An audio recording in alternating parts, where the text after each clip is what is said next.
स्वर्गीय गोपीनाथराव मुंडे महाराष्ट्राच्या राजकारणातील एक झंझावात. महाराष्ट्रातील भारतीय जनता पार्टीचा इतिहास ज्यांच्यावर भरभरून लिहिल्याविना पूर्णच होऊ शकणार नाही असं भारदस्त व्यक्तिमत्व. दिल्लीच्या राजकारणात पाठवण्यात आलेलं असलं तरी त्यांचं सर्व लक्ष महाराष्ट्राकडेच असायचं.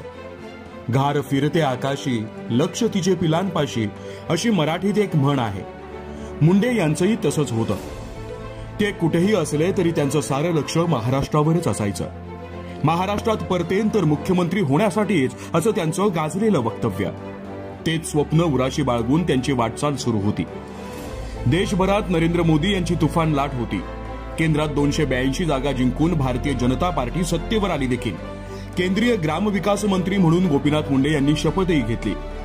काहीच महिन्यांनी महाराष्ट्रात विधानसभेची निवडणूक लागणार. तोपर्यंत मोदी लाट ओसरण्याची सुतराम शक्यता नव्हती. म्हणजे मुंडे यांचं स्वप्न साकारणार हे हमखास होतं. मात्र नियती किती क्रूर असू शकते याचा प्रत्यय 3 जून 2014 रोजी आला. एका क्षणात होत्याचं नव्हतं झालं. मुंडे महाराष्ट्रात परतलेच नाहीत. आलं ते त्यांचं पार्थिव. अनपेक्षितपणे एका लढवय्या नेत्याची अखेर झाली. दुर्दैव असं की त्या लढवय्या नेत्याला लढण्याची कोणतीही संधी मिळाली नाही. मुंडेंच्या जाण्यानं महाराष्ट्राला धक्का बसला. भारतीय जनता पार्टी मुळापासून हादरली. 3 मे 2006 रोजी प्रमोद महाजन यांनी जगाचा निरोप घेतला आणि 3 जून 2014ला गोपीनाथ मुंडे परलोकाच्या प्रवासासाठी निघून गेले. दोघांचीही एक्झिट अनपेक्षित, त्यामुळे चटका लावून जाणारी. कधी काळी प्रमोद महाजन आणि गोपीनाथ मुंडे ही जोडगोळी म्हणजेच भाजपा असं गणित महाराष्ट्रात होतं. महाजनांचं राजकीय चातुर्य आणि मुंडे यांचं संघटन कौशल्य यांच्या जोरावर भारतीय जनता पार्टी राज्यभर पाय पसरत होती. भाजपामध्ये नेते होतेही अनेक, मात्र चेहरे तीनच: महाजन, मुंडे आणि प्रदेश संघटन मंत्री शरद भाऊ कुलकर्णी. भाजपाची सर्व मदार या तीनच नेत्यांवर होती. भाजपा म्हणजे ब्राह्मणांची पार्टी, मध्यमवर्गीयांची पार्टी, शहरापुरती मर्यादित पार्टी असे अनेकांचे समज गैरसमज महाराष्ट्रामध्ये दूर करण्यात मुंडे यांचं योगदान मोठं. नरेंद्र मोदी यांनी गुजरातमध्ये आणि लोकसभा निवडणुकीच्या पूर्वी देशभरात केलं तेच मुंडे यांनी महाराष्ट्रात केलं. त्यांनी निरनिराळ्या पक्षांमधून भाजपामध्ये मोठ्या प्रमाणावर इन्कमिंग सुरू ठेवलं. भाजपाचा तोंडावळा बदलण्याचा जोरदार प्रयत्न केला. धनगर समाजातील प्रकाश शेंडगे, मुस्लिम समाजाचे पाशा पटेल, काँग्रेसचे प्रतापसिंह मोहिते पाटील, जनता दलातून संभाजी पवार, संभाजी पाटील निलंगेकर आणि असे अनेक नेते भाजपात आणले. त्यांच्यामुळे पक्षाला किती फायदा झाला आणि त्यांचा स्वतःचा फायदा किती झाला यावर चर्चा होऊ शकते. मात्र भाजपा हा सर्वसमावेशक आहे हे जनमानसावर ठसवण्याचा प्रयत्न म्हणून त्याकडे नक्की पाहता येऊ शकेल. अगदी आताही महादेव जानकर, राजू शेट्टी आणि विनायक मेटे यांना एकत्र आणून त्या सर्वांना सांभाळण्याची कसरत गोपीनाथ मुंडे हेच करू जाणे. रामदास आठवले यांना शिवसेना प्रमुख बाळासाहेब ठाकरे यांनी जवळ केलं असलं तरीही त्यांना अखेरपर्यंत सांभाळलं आणि झेललं ते गोपीनाथ मुंडे यांनीच. मुंडे हे एसी केबिनमध्ये बसून निर्णय घेणारे किंवा पॉवर पॉइंट प्रेझेंटेशन करून बैठका जिंकणारे नेते नव्हते, तर गावागावांमध्ये जाऊन, खेड्यापाड्यांमध्ये जाऊन परिस्थितीचा सामना करणारे नेते होते. मराठवाड्यात जेव्हा सर्वप्रथम मोठी गारपीट झाली तेव्हा अख्खा मराठवाडा आणि नुकसानग्रस्त भाग मुंडे यांनीच पिंजून काढला. तेव्हा भाजपचे इतर नेते कुठे होते आणि काय करत होते हे शोधावं लागतं. अर्थात या सर्व गोष्टी त्यांच्या रक्तातच होत्या. 1994 साली भाजप सत्तेवर येण्यात मुंडे यांच्या संघर्ष यात्रेचा मोलाचा वाटा. मुंडे यांनी शरद पवार यांच्या विरुद्ध जे रान उठवलं त्याचा युतीला सत्तेवर येण्यात फायदाच झाला होता. नंतरही मुंडे यांनी गोदा परिक्रमा यात्रा काढली. गोदावरी नदीच्या काठावरच्या गावांमध्ये जाऊन नागरिकांच्या समस्या जाणून घेणं हा त्यामागचा हेतू होता. सांगायचा उद्देश इतकाच की मुंडे हे लोकांमध्ये जाऊन मिसळणारे, त्यांना थेट भिडणारे नेते होते. मुंडे यांचं आणखी एक वैशिष्ट्य म्हणजे कार्यकर्त्यांचं मोहोळ. मुंडे कोठेही जावोत असंख्य कार्यकर्ते त्यांच्यासाठी थांबलेले असायचे. कोणी काम घेऊन, अडीअडचण सोडवण्यासाठी, प्रश्न सोडवले म्हणून आभार मानण्यासाठी, कोणी स्वागतासाठी तर कोणी फक्त भेटण्यासाठी. कार्यकर्त्यांची गर्दी प्रचंड. कार्यकर्त्यांच्या गाठीभेटी घेत यावं लागायचं, कारण ते कोणालाच नाराज करायचे नाहीत. त्यामुळे त्यांना अनेकदा कार्यक्रमस्तरी पोहोचायला 1.5-2 तास उशीरही व्हायचा. पण त्याची फिकीर मुंडे यांनी कधीच बाळगली नाही. मी लोकनेता आहे, लोक मला भेटतात आणि त्यामुळे मला उशीर होतो असा किस्सा ते बरेचदा ऐकवायचे. मुंडे कार्यकर्त्यांसाठी भांडायचे. कार्यकर्त्याला न्याय मिळावा म्हणून ते कोणत्याही टोकाला जायचे.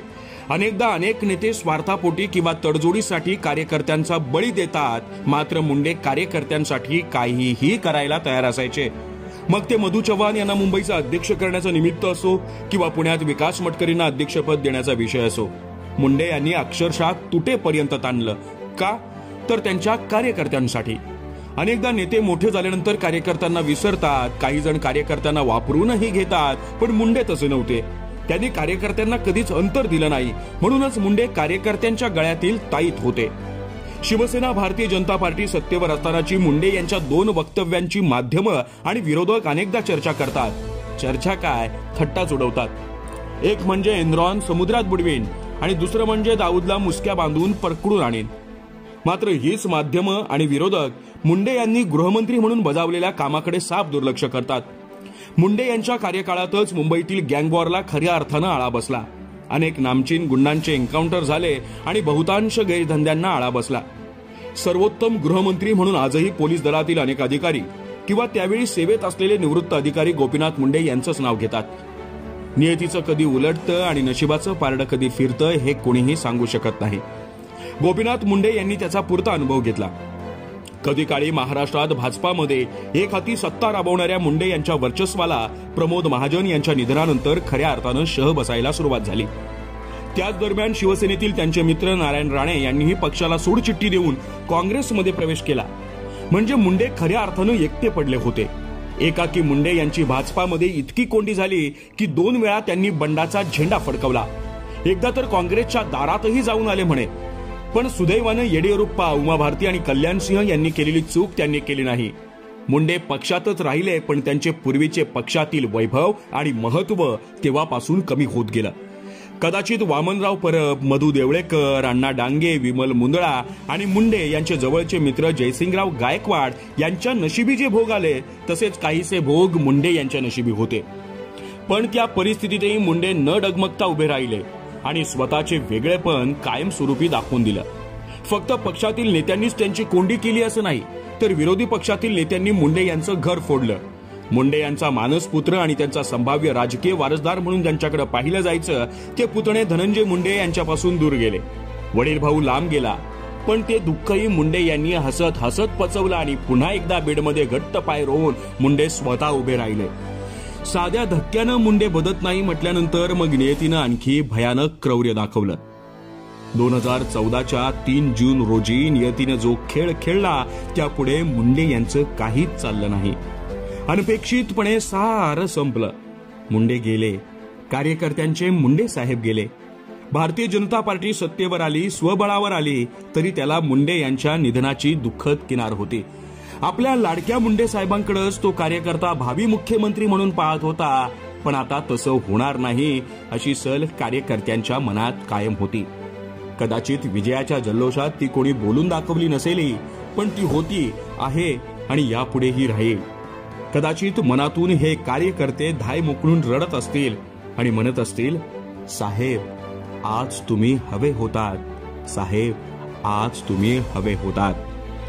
जनमानसांच्या हृदयावर अधिराज्य गाजवणाऱ्या लोकनेता, बहुजनांचे जाणते राजे म्हणून ज्या व्यक्तिमत्वाला, ज्या नेतृत्वाला अवघा महाराष्ट्रच नाही तर संपूर्ण हिंदुस्थान परिचित आहे, अशा स्वर्गीय गोपीनाथराव मुंडे यांच्या चरणी विनम्र अभिवादन आणि आज त्यांच्या जयंतीनिमित्त त्यांना भावपूर्ण आदरांजली.